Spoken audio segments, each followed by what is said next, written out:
కాళేశ్వరం ప్రాజెక్టుకు అప్పటి కేబినెట్ అనుమతి లేదని సీఎం రేవంత్ చేసిన వ్యాఖ్యల మీద బీజేపీ ఎంపీ ఈటెల రాజేందర్ స్పందించారు. కేబినెట్ ఆమోదం లేకుండా ఇంత పెద్ద ప్రాజెక్టు నిర్మాణం జరుగుతుందా అని ప్రశ్నించారు. దీని మీద ఆధారాలు డాక్యుమెంట్లు ఇస్తారని ఇప్పటికే చెప్పారన్నారు.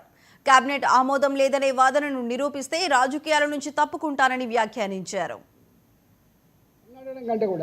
నా మీద మాట్లాడుతున్నారు కానీ ఆ క్యాబినెట్లో మంత్రులుగా పనిచేసిన వాళ్ళు ఒక ముగ్గురు అక్కడ ఉన్నారు. ఇప్పుడు ముగ్గురు ఉన్నారు అక్కడ. ఒకరు మంత్రి లేకపోవచ్చు కానీ ముగ్గురు మంత్రులు ఉన్నారు.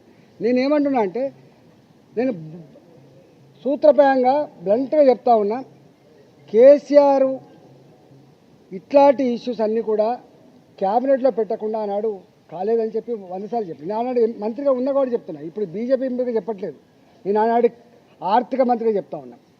ఇంకా అన్ని డిపార్ట్మెంట్లకు కూడా ఆయన ఇచ్చే ఇన్స్ట్రక్షన్స్ ఏంటంటే, మీరెవ్వరు కూడా ఏదైనా నిర్ణయాలు తీసుకున్నప్పుడు మీ శాఖలలో మీరే నిర్ణయం తీసుకోకండి, కష్టమవుతుంది.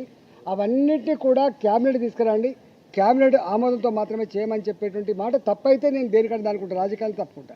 ఇవన్నీ ఇట్లా మాటలు వట్టిగానే బట్టగాల్చి మీదేసు మాట్లాడడం సభ కాదు. ఒక్కొక్కసారి ఎగ్జిక్యూటివ్ ఆర్డర్ ద్వారా కూడా వస్తుండొచ్చు. కొన్ని నిర్ణయాలు క్యాబినెట్ కొంచెం లేట్ అవుతుంది అంటే ఇవ్వాలనే జీవో ఇవ్వాలంటే ఇస్తారు కావచ్చు.